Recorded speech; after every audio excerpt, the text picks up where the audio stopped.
ಹೋಗಿ ನಾವು ಯೋಗಿ ಆದಿತ್ಯನಾಥರು ಬುಲ್ಡೋಜರ್ ಮತ್ತು ಇನ್ನುಳಿದ್ರೆ ಮಾತಾಡಿದರು. JCB ಹೆಸರು ಅದು ಕಾರಣ ಕೊಟ್ಕೊಂಡ್ರು. ಈಗ ಅವರಿಗೆ ಗೊತ್ತದ, ಅವರು ಬುದ್ಧಿವಂತರಿದ್ದಾರೆ, ಒಂದು ಚೋರ್ ಫ್ಯಾಕ್ಟ್ ನಡೆಸ್ತಾರೆ, ಸಾಕಷ್ಟು ರಾಜಕೀಯ ಜ್ಞಾನದ. ಅದರಲ್ಲೂ ಮುಖ್ಯವಾಗಿ ವಾಜಪೇಯಿ ಅವ್ರ ಕಾಲದಿಂದಲೂ ಮಂತ್ರಿಗಿರಿಯನ್ನು ಅನುಭವಿಸೋರದಾರ ಅವರ ಆ ಭಾಗದ ಒಳ್ಳೆಯ ಬುದ್ಧಿವಂತರದ. ಆದರೂ ಒಂದೇ ಓವರ್ ಮಾಡಿದರು. ಯಡಿಯೂರಪ್ಪನವ್ರ ಬಗ್ಗೆ ಅನಿವಾರ್ಯ ಹೊರಗೆ ಬರೋ ಪ್ರಸಂಗ ಬಂತು. ಅದೇ ಇರ್ಬೋದು, ಅವ್ರು ವೈಯಕ್ತಿಕನಾಗಿ ಹೇಳಲಿಕ್ಕೆ ಸಾಧ್ಯ ಇಲ್ಲ. ಅದು ಒಟ್ಟಿನಲ್ಲೇ ಈಗ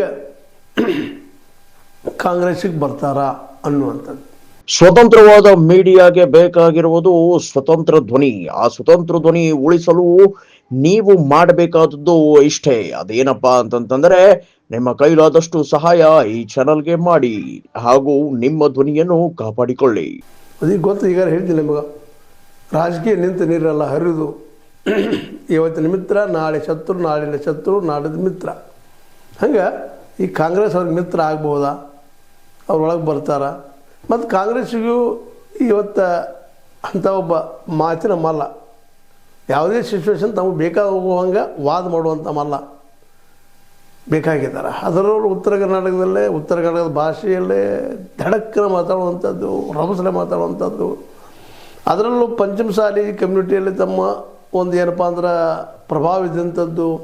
ಇದೆಲ್ಲ ದೃಷ್ಟಿ ಇಟ್ಕೊಂಡು ನಮ್ಮ ಈ ಬಸವರಾಜ ಪಾಟೀಲ್ ತೋಳ್ತಾರೆ ಕಾಂಗ್ರೆಸ್ನಲ್ಲೇ. ಹಾಗಾದ್ರೆ ನಮ್ಮ